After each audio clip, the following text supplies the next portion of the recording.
ಪ್ರತಿ ವರ್ಷಕ್ಕೆ 2 ಸಲ 3 ಸಲ ಉಜಿರೆ STM ಕಾಲ ತರಬೇತಿಗೆ ಹೋಗ್ತಾನೆ. ಅಲ್ಲಿ ಹೋಗಿದ್ದಾಗ ಒಬ್ಬ ಡಿಗ್ರಿ ಹುಡುಗ ಇದ್ದ, ತುಂಬ ಚೆನ್ನಾಗಿ ಬರಿತಾ ಇದ್ದ. ನನ್ನ ಭಾಷಣ ಅವನಿಗೆ ಬೇಡ, ನನ್ನ ತರಬೇತಿ ಅವನಿಗೆ ಬೇಡ, ಅವನು ಕೂತ್ಕೊಂಡು ಪೇಂಟಿಂಗ್ ಅನ್ನ ಮಾಡ್ತಿದ್ದ. ನನ್ನ ತರಬೇತಿ ಮುಗಿಸ್ಕೊಳ್ಳುವಾಗ ನನ್ನ ಪೇಂಟಿಂಗ್ ಮಾಡಿದಂಗೆ ವಾಪಸ್ ಕೊಟ್ಟ, ಸಿಗ್ನೇಚರ್ ವಾಪಸ್ ಕೊಟ್ಟ. ಬಹಳ ಗ್ರೇಟ್ ಟ್ಯಾಲೆಂಟ್. ನಾನು ಕೇಳಿದೆ, ಈ ಹುಡುಗ ಯಾಕೆ ಹೀಗೆ? ಅದಕ್ಕೆ ಸರ್ ಹೇಳಿದ್ರು, ಸರ್ ಅವನಿಗೆ ಡ್ರಾಯಿಂಗ್ ಬಿಟ್ರೆ ಬೇರೆ ಜಗತ್ತಿಲ್ಲ, ಅವನ ಜಗತ್ತು ಪ್ಯಾಷನ್ ಯಾವುದಂದ್ರೆ ಡ್ರಾಯಿಂಗ್ ಮಾತ್ರ, ಬೇರೆ ಗೊತ್ತಿಲ್ಲ ಅಂತ ಹೇಳಿದ್ರು. ಆ ಹುಡುಗ ಮುಂದಕ್ಕೆ BCA ಕಂಪ್ಲೀಟ್ ಮಾಡ್ದ, ರ್ಯಾಂಕ್ ತಗೊಂಡ, ಯಾವುದೋ ಕಂಪನಿಗೆ ಸೇರ್ಕೊಂಡ, ದೊಡ್ಡ ಹುದ್ದೆಗೆ ಹೋದ. ಮುಂದೆ ಎಲ್ಲಿ ಹೋದ ನನಗೆ ಗೊತ್ತಿಲ್ಲ. ಹುಡುಕ್ತಾ ಹೋದೆ, ನನಗೆ ಮುಂದಕ್ಕೆ ಎಲ್ಲಿ ಹೋದ ಅಂತ ಗೊತ್ತಿಲ್ಲ. ಅದರ ಆಶ್ಚರ್ಯ ಏನು ಅಂತ ಹೇಳಿದ್ರೆ, ರಾಷ್ಟ್ರ ಮಟ್ಟದ TV ಚಾನಲಲ್ಲಿ ಇಂಡಿಯನ್ ಗಾಟ್ ಟ್ಯಾಲೆಂಟ್ ಸ್ಟಾರ್ಟ್ ಆಯಿತು. ಇಂಡಿಯನ್ ಗಾಟ್ ಟ್ಯಾಲೆಂಟ್ ಸ್ಟಾರ್ಟ್ ಆದಾಗ ಈ ಹುಡುಗ ಫೈನಲಿಗೆ ಬಂದ. 2 ಬ್ರಷ್ಗಳನ್ನು 2 ಕೈಯಲ್ಲಿ ಹಿಡ್ಕೊಂಡು ಅದನ್ನು ಪೇಂಟಲ್ಲಿ ಡಿಪ್ ಮಾಡ್ತಾ ಕ್ಯಾನ್ವಾಸ್ನ ಮೇಲೆ 90 ಸೆಕೆಂಡ್ಸ್ ಎಲ್ಲವನ್ನು ಪೋರ್ಟ್ರೇಟ್ಗಳನ್ನು ಬಿಡಿಸ್ತಾ ಹೋದ. ಅಬ್ದುಲ್ ಕಲಾಮನ್ನ ಮುಂದೆ ಕೂರಿಸ್ತಾನೆ, ಅಬ್ದುಲ್ ಕಲಾಂನ ಚಿತ್ರ ಬಿಡಿಸ್ತಾನೆ. ಅಮಿತಾಬ್ ಬಚ್ಚನ್ ಮುಂದೆ ಕೂರಿಸ್ತಾನೆ, ಅಮಿತಾಬ್ ಬಚ್ಚನ್ ಚಿತ್ರ ಬಿಡಿಸ್ತಾನೆ. ಸಚಿನ್ ಮುಂದೆ ಕೂರಿಸ್ತಾನೆ, ಸಚಿನ್ ಚಿತ್ರ ಬಿಡಿಸ್ತಾನೆ. 90 ಸೆಕೆಂಡ್ಸ್ ಅಲ್ಲಿ ಪೋರ್ಟ್ರೇಟ್ ಅನ್ನ ಮಾಡ್ತಾ ಹೋದ. ರಾಷ್ಟ್ರ ಮಟ್ಟದಲ್ಲಿ 2ನೇ ಸ್ಥಾನವನ್ನ ಪಡ್ಕೊಂಡ. ನಾನಿವತ್ತು ಅವನಿಗೆ ಫೋನ್ ಮಾಡಿದಾಗ ಅವ್ರು ಹೇಳ್ತಾರೆ, ಸರ್ ಬ್ಯುಸಿ ಇದ್ದೇನೆ ಸರ್, ಫ್ರಾನ್ಸಲ್ಲಿ ಇದ್ದೇನೆ ಸರ್, ಈಜಿಪ್ಟಿಗೆ ಹೋಗಿದ್ದೇನೆ ಸರ್, ಇಟಲಿ ಹೋಗಿದ್ದೇನೆ ಸರ್ ಅಂತ ಹೇಳ್ತಾ ಇದ್ದಾನೆ. ತುಂಬ ಬ್ಯುಸಿ ಇವತ್ತು. ಒಂದು ಶೋಗೆ 5 ರಿಂದ 6 ಲಕ್ಷ ಸಂಭಾವನೆ ಪಡ್ಕೋತಾನೆ. ಅದ್ಭುತ ಟ್ಯಾಲೆಂಟಿನ ಹುಡುಗ. ಆ ಟ್ಯಾಲೆಂಟ್ ನಮ್ಮ ಉಡುಪಿ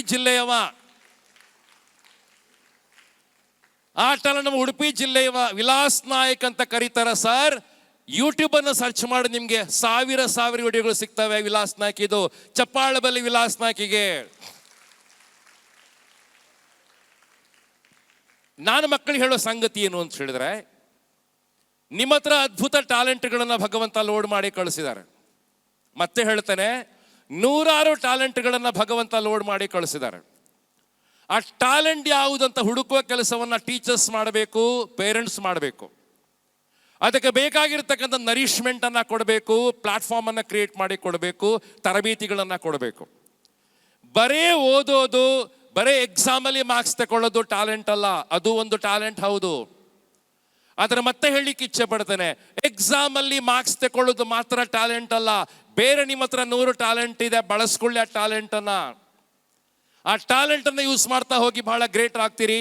ಸ್ಪೆಷಲ್ ಆಗಿ ಹೇಳ್ತೇನೆ, 14 ವರ್ಷ ಪ್ರಾಯದಲ್ಲಿ, ಎಟ್ ದ ಏಜ್ ಆಫ್ 14, ಯಾವ ಕನಸುಗಳನ್ನು ಕಾಣಲಿಕ್ಕೆ ನೀವು ಸ್ಟಾರ್ಟ್ ಮಾಡ್ತೀರಿ, ಆ ಕನಸುಗಳನ್ನು ಬರೆದಿಡ್ಲಿಕ್ಕೆ ಸ್ಟಾರ್ಟ್ ಮಾಡ್ತೀರಿ, ಆ ಕನಸುಗಳಿಗೆ ಪ್ಲಾಟ್ಫಾರ್ಮನ್ನು ಕ್ರಿಯೇಟ್ ಮಾಡ್ತೀರಿ, ಆ ಕನಸುಗಳಿಗೆ ಬಣ್ಣ ಹಚ್ತೀರಿ, ಆ ಕನಸುಗಳನ್ನು ಕ್ಯಾನ್ವಾಸ್ ಆಗಿ ಮಾಡ್ಕೋತಾ ಹೋಗ್ತೀರಿ.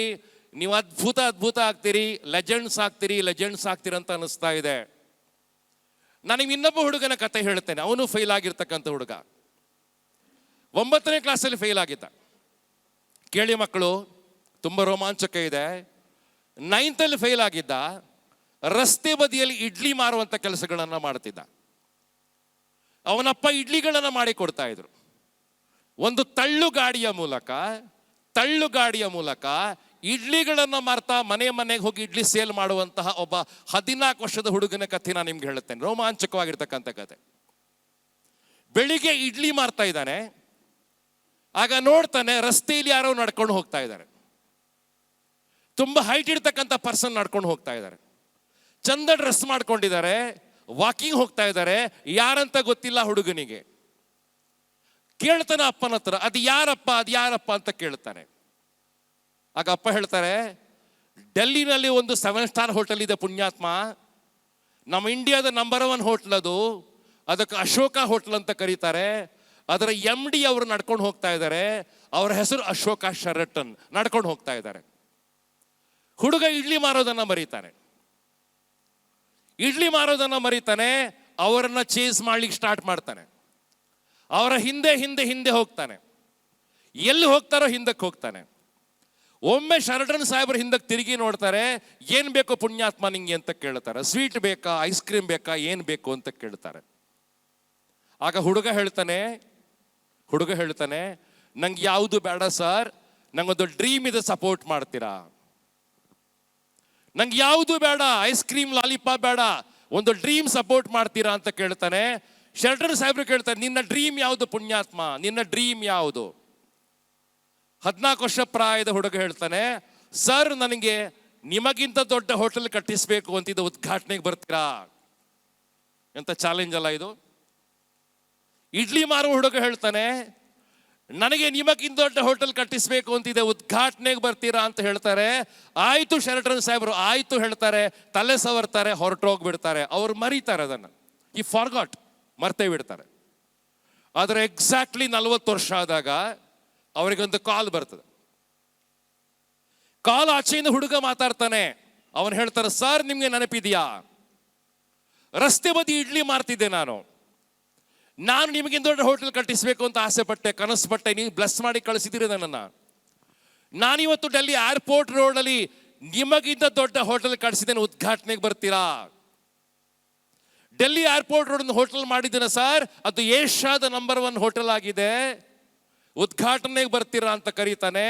ಶರಡನ್ ಸಾಹೇಬರು ಬರ್ತಾರೆ, ಆ ಹೋಟೆಲ್ ಅನ್ನ ಉದ್ಘಾಟನೆ ಮಾಡಿ ಹೋಗ್ತಾರೆ. ಅದು ಇವತ್ತು ಏಷ್ಯಾದ ನಂಬರ್ 1 ಹೋಟೆಲ್ ಆಗಿದೆ, ಅದಕ್ಕೆ ಆರ್ಕಿಡ್ ಅಂತ ಕರೀತಾರೆ. ಆ ಹೋಟೆಲ್ ಕಟ್ಟಿರ್ತಕ್ಕಂಥ ಇಡ್ಲಿ ಮಾರುವಂತ ಹುಡುಗ ಬೇರೆ ಯಾರೂ ಅಲ್ಲ, ಅವನ ಹೆಸರು ವಿಠ್ಠಲ ಕಾಮತ್, ವಿಠ್ಠಲ ರಂಗಪ್ಪ ಕಾಮತ್. ನಮ್ಮ ಉಡುಪಿಯವರು, ಚಪ್ಪಾಳೆ ಬರಲಿ ಸರ್. ಜಗತ್ತಿನಾದ್ಯಂತ ಇವತ್ತು 300ಕ್ಕಿಂತ ಜಾಸ್ತಿ ಹೋಟೆಲ್ ಅವ್ರ ಹತ್ರ ಇದೆ.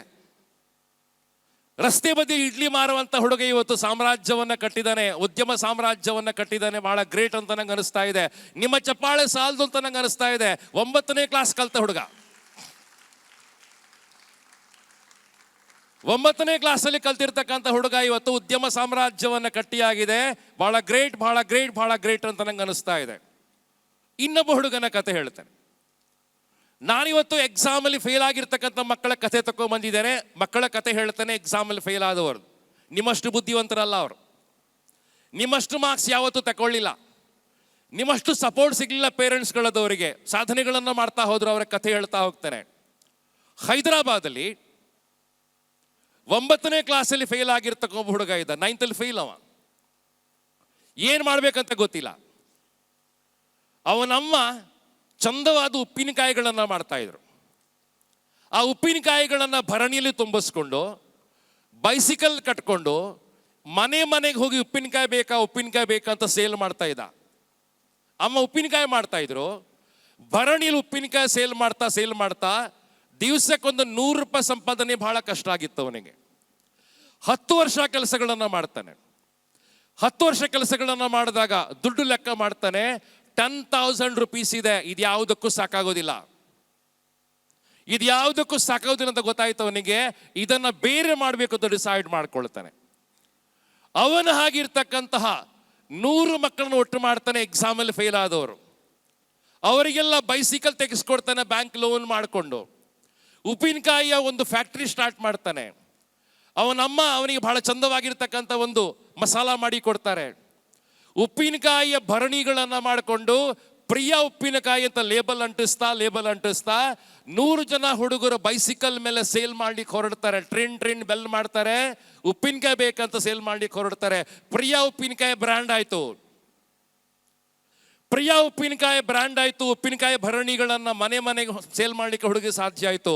ಒಂದು ದಿವಸ ಕೌಂಟ್ ಮಾಡ್ತಾನೆ, 10 ಲಕ್ಷ ರೂಪಾಯಿ ಇದೆ ಹುಡುಗನ ಹತ್ರ.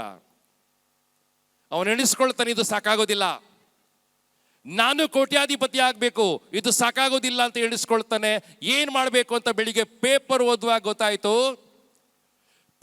ಗೊತ್ತಾಯ್ತು ಹೈದರಾಬಾದ್ ಒಂದು ಪೇಪರ್ ಸೇಲ್ ಆಗ್ತಾ ಇದೆ.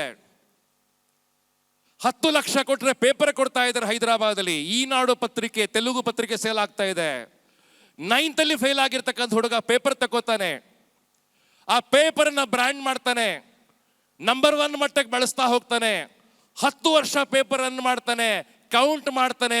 ಅವನ ಅಕೌಂಟಲ್ಲಿ ಈಗ 1 ಕೋಟಿ ರೂಪಾಯಿ ಇದೆ. ಏನು ಮಾಡ್ಬೇಕಂತ ಗೊತ್ತಿಲ್ಲ, 1 ಕೋಟಿ ಸಂಪಾದನೆ ಆಯ್ತು. ಒಂದು ದಿವಸ ಯೋಚನೆ ಮಾಡ್ತಾನೆ, 1 ಕೋಟಿ ಸಾಕಾಗೋದಿಲ್ಲ, ಏನಾದರೂ ಎಕ್ಸ್ಟ್ರಾ ಮಾಡಬೇಕು. ಏನು ಮಾಡ್ಬೇಕಂತ ಗೊತ್ತಿಲ್ಲ.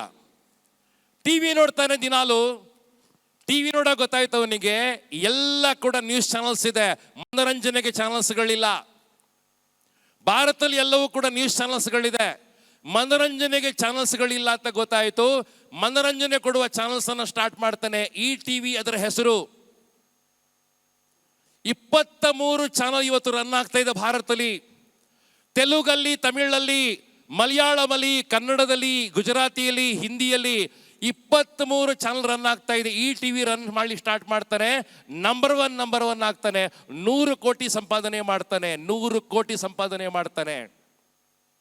ಒಂದು ದಿವಸ ಯೋಚನೆ ಮಾಡ್ತಾನೆ, 100 ಕೋಟಿ ಸಾಕಾಗೋದಿಲ್ಲ, ಬೇರೆ ಏನಾದರೂ ಮಾಡಬೇಕು.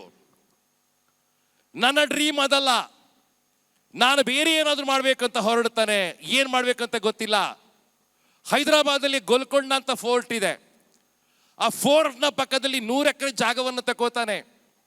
100 ಎಕರೆ ಜಾಗವನ್ನು ತಗೊಂಡು ಏಷ್ಯಾ ಖಂಡದ ಅತಿ ದೊಡ್ಡ ಸ್ಟುಡಿಯೋವನ್ನು ಸ್ಥಾಪನೆ ಮಾಡ್ತಾನೆ. ಆ ಸ್ಟುಡಿಯೋದಲ್ಲಿ ಎಲ್ಲವನ್ನ ಕ್ರಿಯೇಟ್ ಮಾಡ್ತಾನೆ. ಒಬ್ಬ ಪ್ರೊಡ್ಯೂಸರು ದುಡ್ಡು ತಗೊಂಬಂದ್ರೆ ಸಿನಿಮಾ ಮಾಡಿ ಹಿಂದಕ್ಕೆ ಹೋಗುವಂಥ ಸೌಲಭ್ಯವನ್ನು ಮಾಡಿಕೊಡ್ತಾನೆ.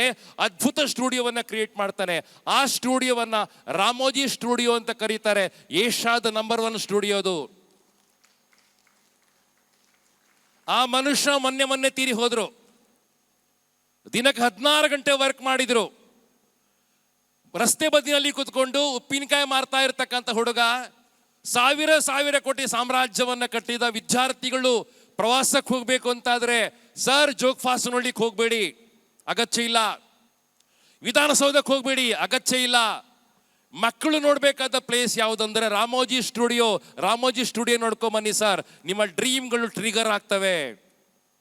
ಸೊ 100 ಎಕರೆ ಜಾಗದಲ್ಲಿ ಅದ್ಭುತ ಸಾಮ್ರಾಜ್ಯವನ್ನ, ಕನಸಿನ ಸಾಮ್ರಾಜ್ಯವನ್ನ ಕಟ್ಟಿರ್ತಕ್ಕಂಥದ್ದು. ರಾಮೋಜಿ ರಾವ್ ಅವರಿಗೆ ನಮ್ಮ ಚಪ್ಪಾಳೆಗಳು ಬರಲಿ ಅಂತ ಆಸೆ ಪಡ್ತೇನೆ.